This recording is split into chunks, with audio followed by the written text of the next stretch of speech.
सोमवार को हुए राज्यसभा चुनाव में एनडीए ने बड़ी जीत दर्ज करते हुए पांचों सीटों पर अपना कब्जा कर लिया है। महागठबंधन एक सीट पर अपनी जीत को लेकर पूरी तरह से आश्वस्त था, लेकिन वोटिंग के दौरान महागठबंधन के करीब 5 विधायक वोट देने नहीं पहुंचे।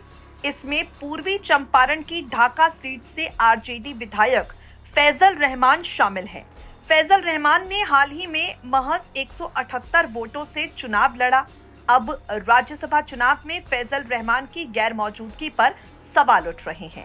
फैजल रहमान आखिर वोट देने क्यों नहीं पहुंचे, इस तरह के सवाल उठते जा रहे हैं, जिस पर उन्होंने खुद प्रतिक्रिया दी है। फैजल रहमान ने कहा, दिल्ली में अपनी बीमार मां का इलाज करवा रहे हैं, इसीलिए वोट देने नहीं पहुंच सके। विधायक फैजल रहमान ने कहा, मैंने कई बार पार्टी नेता तेजस्वी यादव से संपर्क करने की कोशिश की, लेकिन बात नहीं हो पाई। उनका फोन चालू था, वो अन्य लोगों से लगातार संपर्क कर रहे थे।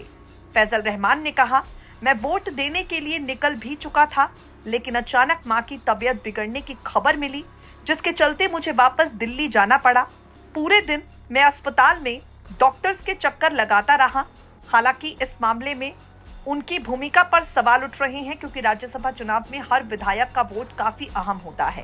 फैजल रहमान ने सफाई देते हुए कहा, वो पार्टी के सच्चे कार्यकर्ता हैं और आगे भी बने रहेंगे। आपको बता दें, यहाँ पर फैजल रहमान वोट देने नहीं पहुंचे, उनके साथ ही 5 और विधायक थे जो वोट देने नहीं पहुंचे। अब तेजस्वी यादव इसी पर निशाना साधते हैं। विधानसभा से बाहर तेजस्वी ने कहा, सभी लोगों को पता है कि एजेंसियां कहां हैं, लेकिन हमारी चाहे जितनी भी संख्या हो, हम भाजपा से लड़ते और हमेशा अंतिम सांस तक लड़ते रहेंगे। एक दिन जरूर आएगा जिस दिन हम लोग कामयाब होंगे। भाजपा ने धन तंत्र और मशीन तंत्र का दुरुपयोग करके किसी को डराकर, किसी को खरीदकर जो राजनीति की परंपरा शुरू की है, उसका अंत जरूर होगा। महागठबंधन के नंबर गेम पर प्रतिक्रिया देते हुए तेजस्वी ने कहा, महागठबंधन की जो स्ट्रेंथ है वो 35, यानी हम लोगों के पास 6 विधायक कम थे, एनडीए के पास 3 विधायक कम थे 5वीं सीट के लिए, लेकिन फिर भी हम लोग लड़े।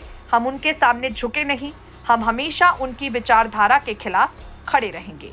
मतदान के दौरान जो विधायक नहीं पहुंचे, उन पर प्रतिक्रिया देते हुए तेजस्वी ने कहा, जो 4 लोग वोटिंग में नहीं पहुंचे, इस बारे में हम बाद में प्रतिक्रिया देंगे। अगर इन लोगों ने धोखा नहीं दिया होता तो हमारी जीत तय थी, क्योंकि हमने अपनी कमी का कोटा पूरा कर लिया था। आपको बता दें, फिलहाल फैजल रहमान पर तेजस्वी यादव ने कोई प्रतिक्रिया नहीं दी है।